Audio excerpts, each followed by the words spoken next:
被送来安堂祈福的第3年，我意外失了清白，还珠胎暗结，有了身孕，以为这是嫡母做局，要置我于死地。我整日惶惶不安，甚至想要假死脱身。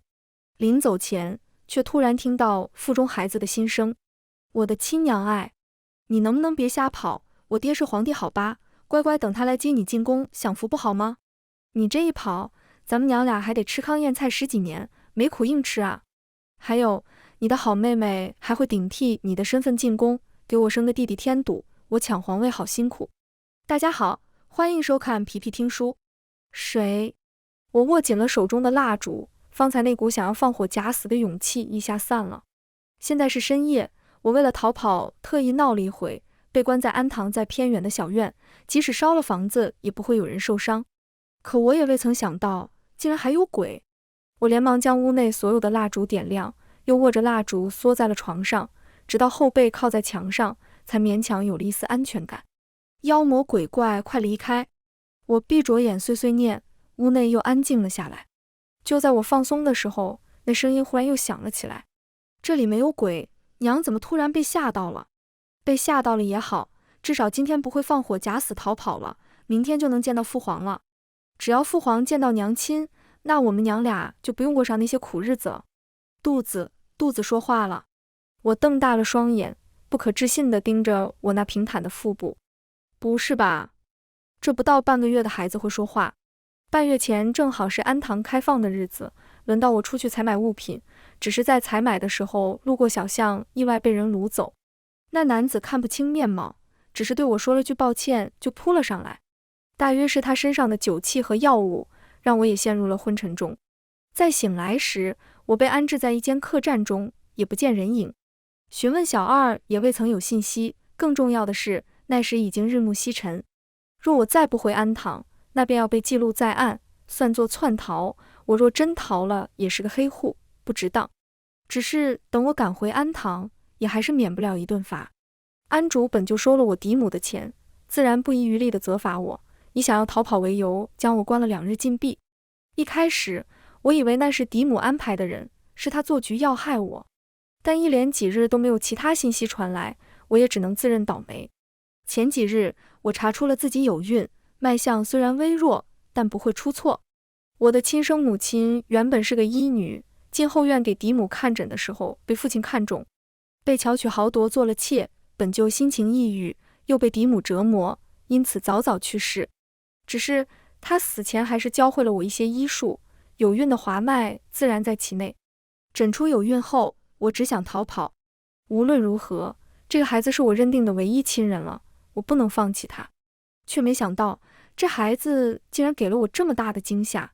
按照常理，孩子在4、5月后才会有知觉，会有胎动。这孩子才怀上15日，却不仅能说话，还能让我听见。我惊悚地吞了一口唾沫，自己不会失身给了山野精怪吧？大概是我注视的眼神太过热切，那孩子忽然嘻嘻笑了一声。娘是在担心我吗？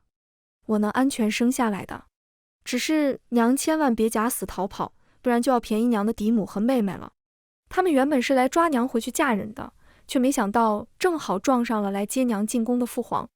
正好娘又假死脱身了，他们就想出了冒名顶替的法子，竟然还成功了。孩子告诉我，等我假死逃跑后，日子会过得很苦。逃跑时没看清路，差点摔下悬崖，腿伤严重落下病根，甚至在生孩子时一度难产，还是在邻居的帮助下躺在了老牛身上，一圈一圈压着肚子，才将孩子生下来。之后几年更是吃糠咽菜，勉强过活。这样的生活要等到孩子10多岁才会结束。那时候我带着孩子去街上叫卖莲子，偶然遇到了下江南的皇帝和太妃。太妃发现孩子长得与幼年时的皇帝一模一样，起了疑心。经过调查后，真相大白，而我也得以入宫。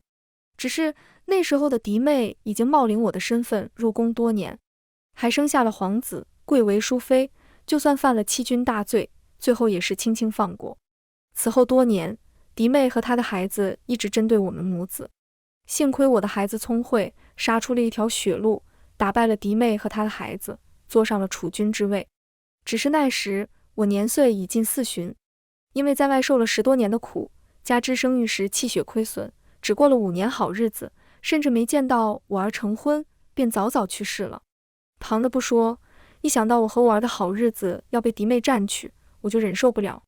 不管这声音是真是假，1日而已，我等得起。只要那皇帝敢来，我就敢答应。第2日，果真如那个孩子所说，嫡母和他女儿赵淑琴先来了。嫡母厌恶极了我，3年前诬陷我不孝，诅咒于他，将我送来安堂，美其名曰管教。这回来找我，却是因为要绑我回去嫁人。当然，嫁的肯定不是什么好人。我爹碌碌无为多年，到如今也不过是个五品小官。最近好不容易有了升迁的机会，自然是要努力钻营。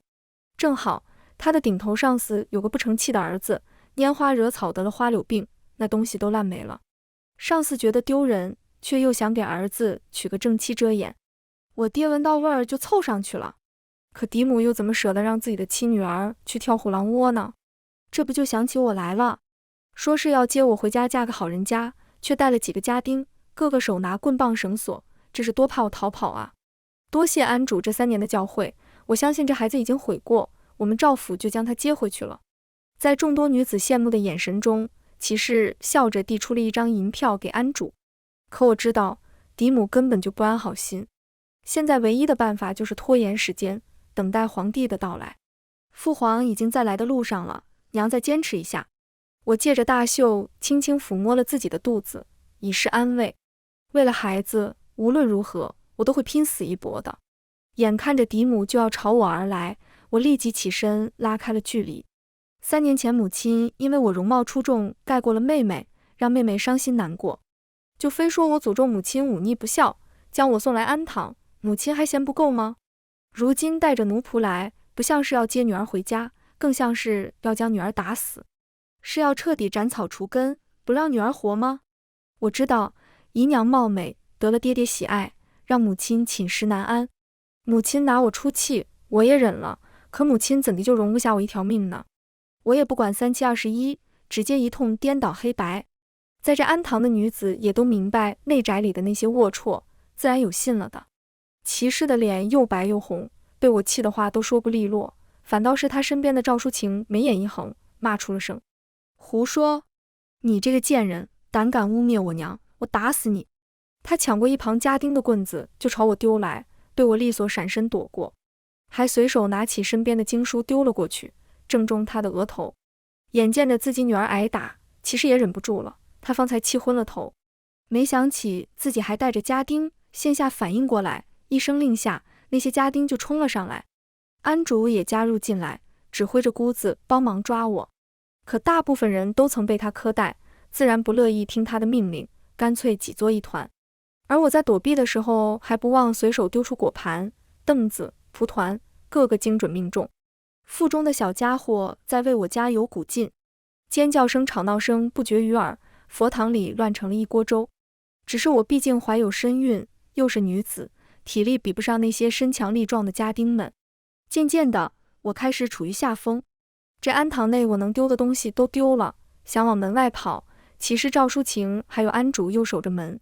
可这孩子又说他爹还没到，我不由得暗骂了一声，来这么慢，叫什么皇帝，叫乌龟算了。眼见着我就快被家丁擒拿，心一横，朝着观音像奔去。荒唐，荒唐！安主都被我的动作吓破了胆。在这安堂几年，每日早课都要对着观音像恭敬诵经烧香，就没有一个人敢像我这般直接爬上去。你下来，对菩萨不敬的孽障！安主焦急地朝着观音像拜了3拜，口中念着阿弥陀佛，又白着脸朝我怒喝。虽然我也有些心虚，但保命要紧。阿弥陀佛，菩萨在上，要怪就怪那个来迟了的皇帝。不要怪我，如果不是他来得这么慢，我也不会冒犯您。我默念了一句，又往上爬了爬。等到我儿口中的皇帝爹爹出现时，见到的就是我死死扒着菩萨的手不放的场面。一行人都惊呆了，还是他身边的太监率先反应过来，陛下驾到，尔等速速行礼。而我肚子里的崽子也发出了感叹：娘，你干得好啊！安堂里跪了一地，并不是我不想跪，而是我没法动。这位置太危险，动一下就有摔下去的危险。最终那观音像太滑，我也脱力了，身子一直往下滑去，眼看着就要摔下来，我不由得闭上了眼。小心！一个陌生的声音响起，我被人稳稳抱住了。小心翼翼睁开眼，对上的就是一双含着笑意的眼睛。这便是崽子口中的皇帝爹爹，也是我不知怎地就睡了的人。但那次是头昏脑胀做出来的事，而现在是神志清醒。一想到那件事，我莫名有些尴尬，于是立马挣脱了他的怀抱，站定在原地。身旁的男人咳了一声，那太监瞬间就领会了意思。吵吵闹闹，这是安堂，不是菜市场，成何体统？陛下在卧佛寺上香都能见着你们这乱糟糟的，发生了何事，还不速速报来？卧佛寺确实能见着安堂的动静，但那隔着一个山头，这话说的也不怕闪着舌头。我撇了撇嘴，差点翻了个白眼。明明就是直奔安堂而来，为了皇帝的名声好听，还找了个借口。但其实他们并不这样认为，只觉得是皇帝要降罪，赶紧七嘴八舌说起了刚才的事，一口咬定是我行事荒唐，冲撞菩萨。我张口想要辩解，可下一秒却只感觉腹部一痛，眼前一黑，失去意识前只听到一句：没办法了，娘你忍着点。父皇身边有御医，只要一把脉就能知道你怀孕了。等我醒来时，人还是在安堂中，而眼前除了那男人，还有一个长了胡须的中年男子。见我睁眼，他拔掉了银针。陛下，这位姑娘醒了，但还需好好休养，毕竟她才初有孕，刚刚半月，此次更是动了胎气，若不小心将养，日后怕是有难产的风险。我只感觉方才肩膀上的手一紧，上方男子的眸间闪过一丝喜意，可他还未说些什么，骑士就直接跳了出来。好啊，你果真是个荡妇，在安堂还敢私会男子，还有了孽种。陛下，实在是家门不幸，让陛下看了笑话，是臣妇的错，还请陛下允许臣妇将这孽障带回家中，家法处置。但皇帝并没有搭理他，而是低下头看着我。半月前，朕微服出巡，受了暗算，唐突了你，之后又忙着处理乱党，直到今日才寻到时机来接你进宫，没想到你倒是给了朕一个惊喜。在场的人都愣住了，一个个呆若木鸡。最先反应过来的竟然是赵淑晴，他是个聪明人，当即便明白了原委。可他无法接受我一个任他拿捏的庶女，有朝一日飞上枝头变凤凰，当即指着我怒道：陛下，您千万不要被这个贱人骗了，她不过区区庶女，从小撒谎成性，品行低劣不堪，这样的人怎配进宫为妃？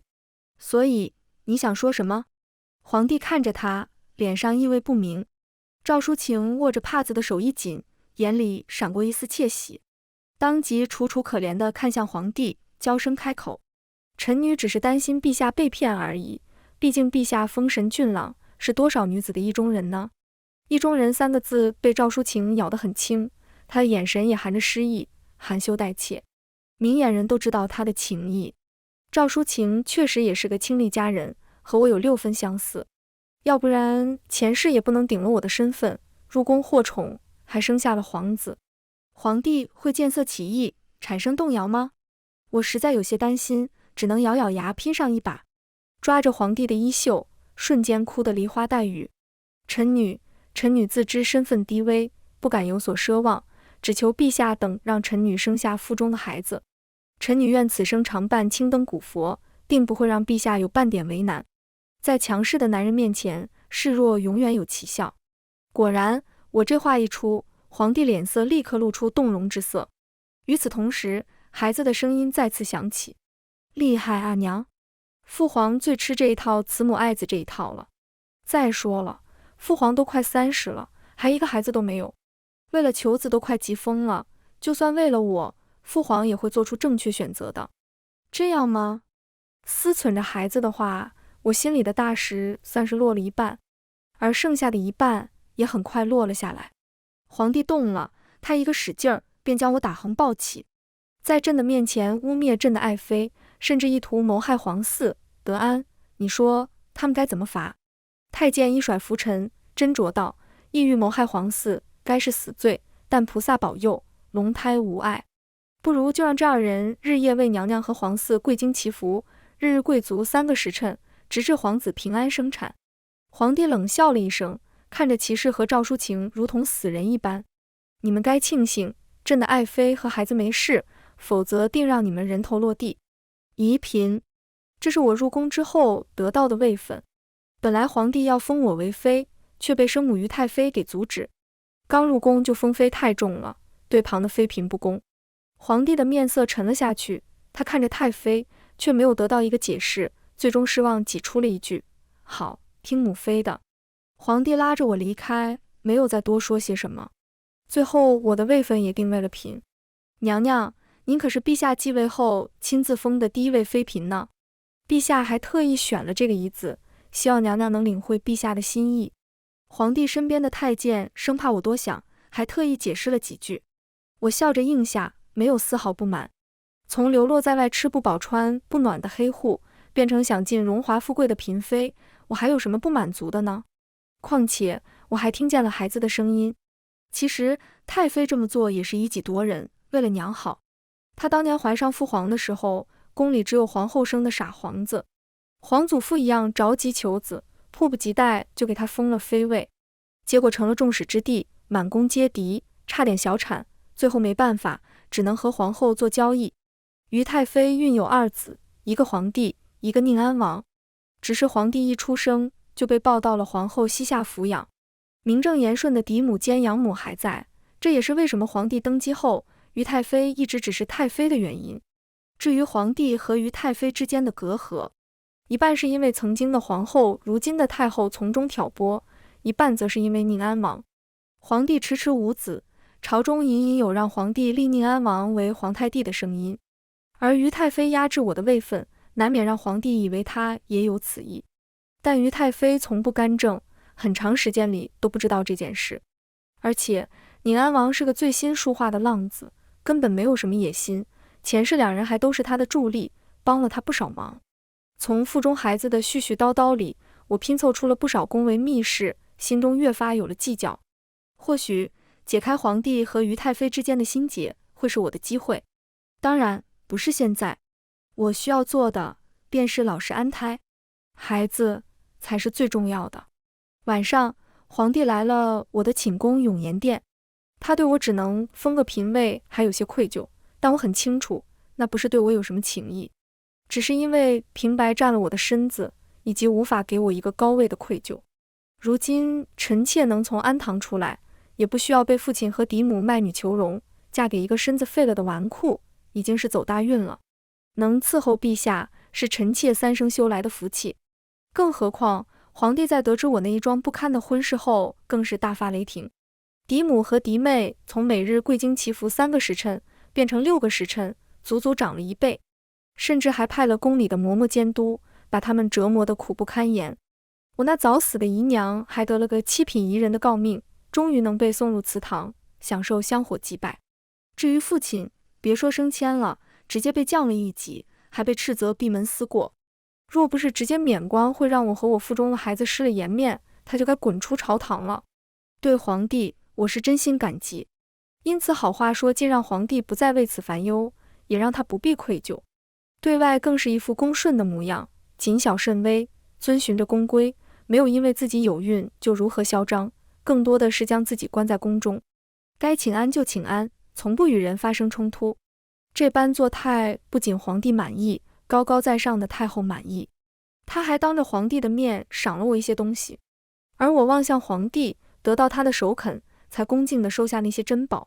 有了怀孕的我珠玉在前，宫内的妃子们更加努力，使出各种手段将皇帝勾过去，我也不介意。若是能多些怀孕的妃子替我分担压力，才是好事。日子便这般如流水而过，可看似平静的水面却暗流涌动。在我怀胎5月时，有人忍不住了。夏日刚过，虽是秋日，却仍带着暑意，我没什么胃口，总是兴致缺缺。皇帝看出来了，还特意在水榭摆了一场小宴。而此时摆在我面前的是晶莹剔透的藕粉丸子，还有一碟爽口的醋菜。这是方才淑妃呈上来的，说能够清口开胃，让我尝尝。只是这菜里加了料，我刚入口便尝到了些许不一样的味道。别的不说，单草药我还是有些精通的。安堂3年无聊过头的，我都在潜心研究这些。2道菜品分开来吃都没事，但一起吃便会有活血化瘀的功效，药效堪比红花。淑妃还说醋菜已是最后一点了，吃完便要等冬日雪水再酿，那便等于这一碟吃完就没了证据。太医怎么都查不出来原因，确实好算计。淑妃姐姐这东西确实好，我都没尝，闻着味儿就觉着胃口好了很多。你看，小皇子都闹了起来，只是我刻意装作没有精神的模样，慢吞吞说话，希望小崽子能够意会。下一秒，腹部果然疼了起来，这一脚让我两眼一黑，真的很疼。我一喊疼，席间那点勉强维持的和谐打破了。皇帝赶紧过来将我揽入怀中，让随行太医诊治。其他妃嫔则在一旁看好戏，还有落井下石的。淑妃啊，方才宜嫔只是倦怠，怎地闻了你的小菜就开始腹痛？瞧瞧宜嫔妹妹这面无血色的模样，本宫看着都心疼，该不会是你想要谋害皇嗣吧？一人开口，自然有3人4人接话。淑妃是除我之外最得皇帝喜爱的嫔妃，能趁机踩她一脚，何乐而不为呢？太医很快就得出了结论，两者一同吃下就有活血化瘀之效。但我还未吃，只闻一闻就疼成这样，想必和我的体质有关。呼，还好我出手及时，没让娘亲真吃下去。也就父皇以为淑妃是他的知心好姐姐，可实际上她是太后从小安插在他身边的棋子。这么多年，太后没少利用淑妃残害后宫子嗣，真以为父皇生不出儿子啊，还不是太后指使淑妃下手做的。很多人还没发现自己怀孕就流产了，还有的人早就被绝育了。我的目光瞬间落在了眼前人身上，淑妃也明白自己今日是逃不过了，当即便跪在了地上。皇嗣出世自然是宫中的头等大事，小小的水榭很快挤满了人，太后太妃都到了现场。太后捻着佛珠朝着天边拜了3拜，幸好龙胎没事。淑妃你谋害皇嗣，到底是受谁指使？太后久经宫斗，身上气势自然强。一听太后这话，淑妃就明白她的意思了，这是不会保她了。陛下，是臣妾对不起你，臣妾愿以死谢罪。淑妃的脸上流露出绝望，却又带着一丝释然，朝皇帝磕了个头，就猛地站起身，朝柱子撞去。砰的一声，一切终了。淑妃死了，但皇帝的愤怒并没有平息。下令彻查后，宫里开始风声鹤唳。3日后，皇帝来陪我用膳时，底下有人来报，查到线索了。从宫人的口中得知，淑妃在小宴前夜去了太妃宫中，而且下在藕粉丸子和醋菜里的药，太妃宫中正好都有。哐当，皇帝手边的茶杯落在了地上，砸得粉碎。他咬着牙挤出了一句话：母妃是要朕断子绝孙，好让子封上位吗？谁都看得出来，此刻的皇帝正在暴怒边缘。可我知道，我等的机会来了。陛下息怒，太妃是您生母，所谓母子连心，她又怎么会害自己的亲孙儿？况且那要是臣妾送给太妃的。宜嫔，你知道自己在说些什么吗？皇帝的愤怒被打断了，此刻冷着一张脸看着我。我柔顺地跪在地上，轻声开口：陛下，臣妾绝无虚言。自臣妾进宫后，太妃娘娘就对臣妾多有关照，经常送给补药吃食，甚至还亲手做了小衣裳赠与臣妾腹中的孩子。臣妾感念太妃慈母之心，便时常前去拜见，与太妃说说话。前几日，臣妾见太妃娘娘腰椎有些疼痛，正巧臣妾会一些推拿之术，那些草药是臣妾命人去太医院要来，给太妃娘娘热敷用的。为太妃推拿确有其事，草药也用了。只是我没想到太后的心思会如此毒辣，这是继续查下去，只会得出3个结论：要么是我自导自演陷害淑妃，要么是太妃指使淑妃害我，再要么是淑妃自己偷了太妃的药来害我。无论如何，都与太后无关。可我怎么会让太后如愿？迎着皇帝惊疑的目光，我柔顺地攀上了他的手。陛下，太妃娘娘若真要害臣妾腹中的孩子，趁着臣妾上门，或者在送臣妾的东西里下药，不是更方便吗？况且太妃娘娘平日里只爱诵经祈福，连后宫姐妹都很少见。若非臣妾脸皮厚，仗着腹中的黄丝求见，太妃娘娘也不见得愿意见臣妾呢。就是不知淑妃姐姐与太妃感情如何，为何臣妾从未在太妃处见过淑妃姐姐？这淑妃自幼陪伴在朕身侧，只是母妃一直对她不甚喜爱。当初朕要纳她为妃，母妃还曾极力反对，若不是太后说她侍奉朕有功。说到这里，皇帝明显愣了一下，脸上明显出现犹疑之色。我却见好就收，转而捂着肚子轻轻痛呼了一声：呀，孩子踢我了！皇帝一愣，赶忙将我扶起搂在怀中，轻轻将手放了上来。是吗？他已经会动了。我没踢啊。娘亲什么意思？算了算了，我就小小踢一下吧。真的，这孩子才多大，就这般调皮。与孩子互动后，皇帝的脸上明显好了许多。我借机再次开口：是呢，这孩子调皮的厉害，太妃说他像极了陛下。当初怀陛下的时候，您在太妃肚子里也是这般闹腾，累得他想给你做件小衣裳，都忙活了好几日。只可惜您终究是没穿上。不过您没穿上，咱们的孩子倒是有这个福气。臣妾还把太妃当年为您做的衣裳求了来，日日放在枕边求她保佑。说不定这次臣妾和孩子能安然无恙，就是托了她的福呢。皇帝失笑，尽瞎说，不过一件旧衣裳，能有什么样？话是这般说，可皇帝还是让人拿来了那件太妃亲手做的衣裳，细细查看了一番。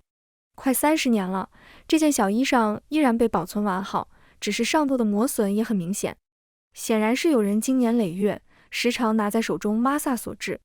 皇帝看着这件小衣裳，愣愣出神，喃喃自语，声音低得机不可闻。朕以为他只给皇帝做了。那日皇帝走后，后宫开始平静下来，只是偶尔会看见几个陌生的宫人四处走动。我不知道他们是谁，但我腹中的孩子知道。唉，父皇的暗卫怎么进后宫了？说起来，前世要不是太后联合我那个蠢兮兮的姨母，非要在我册封太子前给我下毒，还被我抓个正着，父皇也不会让暗卫彻查后宫，结果发现了一堆肮脏事。腹中的孩子越来越活跃了，听着他的絮絮叨叨，我却难得心情愉悦。那日我的话终究是让皇帝起了疑。太妃不喜淑妃，甚至曾经阻止她封妃，两人算是有仇，这般情况下又怎么会指使她给我下毒呢？而太后虽然看似与淑妃毫无交集，当年却极力支持皇帝册封淑妃。仔细一想，其中猫腻不少。皇帝一直忙于朝政，从前并不怎么关注后宫，只以为后宫风平浪静。伍子也是时机未到，如今起了疑，自然要仔仔细细的查。这一查，太后自然无所遁形。不过小半月，宫里的内侍宫女就换了不少。又听说皇帝去见了一回太后，次日太后就宣布旧疾发作，开始静养。在之后，皇帝又召回了一直在外游山玩水的宁安王，兄弟俩一起去见了太妃，难得和谐地吃了顿饭。紧接着，一道晋封我为妃的旨意降了下来。8个月的肚子已沉得坠人，御赐云锦才成的妃位宫装，正巧适合。赏是今日刚到的，妃位金册、宝印都一一摆在眼前。今日是我的封妃大典，我扶着腰进殿时，皇帝还亲自来迎，小心翼翼将我一步步带到主位上。大大小小的官员家属前来贺喜，我那嫡母齐氏和她女儿赵淑晴也在其中。消息灵通的都知道我和齐氏母女不睦，他们俩还因为冲撞了我被罚每日跪经6个时辰。这种情况下，怎么还会有人请他们母女进宫？我百思不得其解，心里也不自觉提高了警惕。却不成想，终于养好病的太后突然开了口，宫里的妃嫔有孕8个月，都能请家里人进来陪产，哀家这次便多给宜妃一个恩典，让你的妹妹也进宫陪你几日。听说你们姐妹有些局龉，要哀家说，做姐姐的就该让着些妹妹，如此才能家和万事兴。宜妃你说是不是？太后这话一出，我身边的皇帝便瞬间黑脸。他已经和太后撕破了脸，今日这一出，明显是太后在给我和皇帝添堵。眼看皇帝就要按捺不住，我赶紧拉了拉他的衣袖，而后恭敬开口：太后娘娘说的是，都说知错能改善莫大焉，只要妹妹愿意改正，臣妾自然会原谅她。哼，宜妃还真是善解人意，难怪皇帝喜欢。太后碰了个软钉子，脸上的假笑都僵硬了3分。赵淑琴肯定又要作妖，她和太后就是2根臭味相投的搅屎棍，这2人不会又联手了吧？这次又想算计什么？给娘亲添堵，还是要爬龙床？我心中好笑，他们就不能2者都要吗？那去赵家监督他们贵京祈福的嬷嬷是个聪明人，接了我的橄榄枝，时不时给我传些消息。都被搓磨得快要不成人样了，赵淑琴还贼心不死呢。且等着吧，她一定会闹幺蛾子。果然，宴会过半时，有面生的宫女不慎撒了酒液在皇帝的袍子上，湿漉漉一片。皇帝虽然扫兴，但面对诚惶诚恐的宫女也没有过多计较，干脆起身去了偏殿更衣。很快，席间的赵淑琴也没了踪迹。大约2刻钟后，皇帝还未曾回来。与人聊得正欢的太后这才恍然，连忙让人去寻皇帝。没多久，一声尖叫直接穿透了殿门，大殿里瞬间鸦雀无声。太后摆出一副担忧皇帝的模样，招呼所有人前去查看。太妃阻止不得，只能握着我的手，让我不要害怕。我自然不会害怕。此时，偏殿大门打开，内里一览无余，床榻上正是衣衫不整的赵淑琴。纤细颈子上露出了许多暧昧红痕，她抽噎着，声音不大，却足够让人听清：臣女并非有意，只是陛下她。她的身边锦被内隆起了一团，露出的手和腿分明是男子形状。赵淑琴呜咽一声，眼含热泪看向我：姐姐，要怪就怪妹妹吧，是妹妹的错，没有推开醉酒的陛下。偌大的偏殿，只有她的呜咽声，好不凄凉。最终，太后捻着手中佛珠，叹道：皇帝今日多饮了几杯，竟是，也是这孩子的造化。她转向我，声音温和却不容智慧：你如今有着身子，也不方便伺候皇帝，依爱家看，就让你妹妹也进宫来吧，姐妹共侍一夫，也是一段佳话。太后的话还未说完，门口传来了一道声音，先一步打断了她的话：什么姐妹共侍一夫？朕怎么不知道自己做了这样的荒唐事？这声音赫然就是皇帝。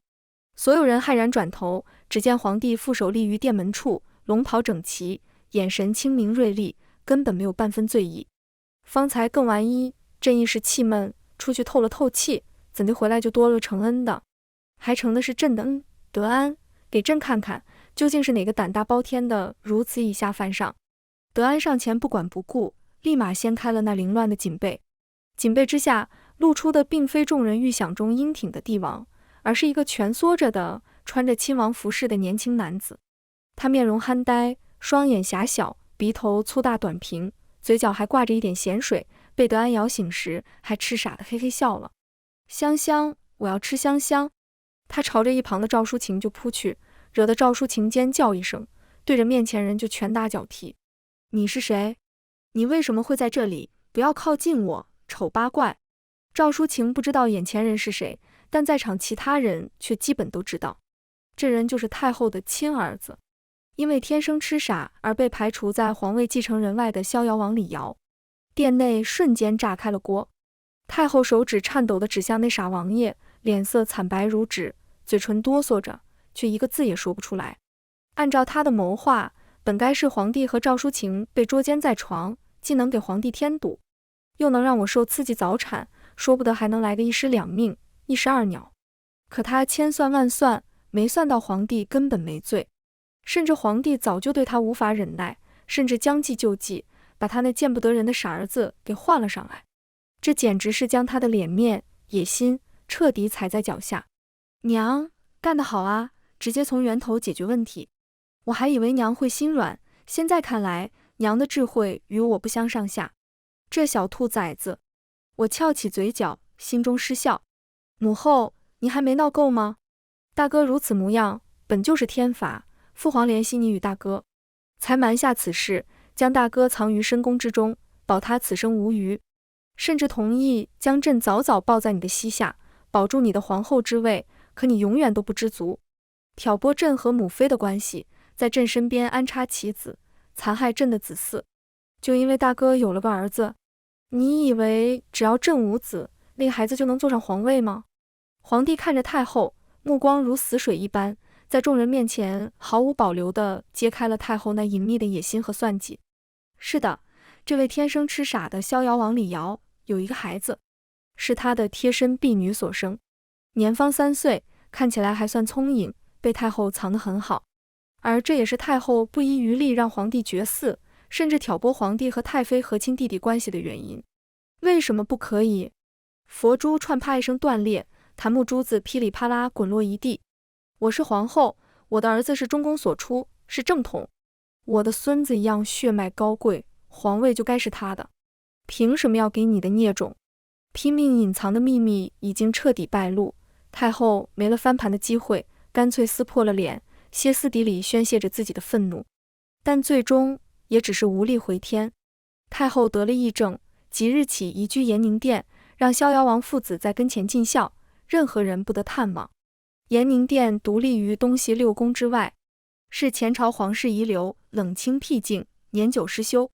皇帝这话的意思，就是要囚禁太后一辈子。从此以后，太后只能和儿子孙子被囚禁在一方宫殿里，一直待到死。太后疯疯癫癫的被人拉了下去，她是假疯，但赵淑晴是真的疯了。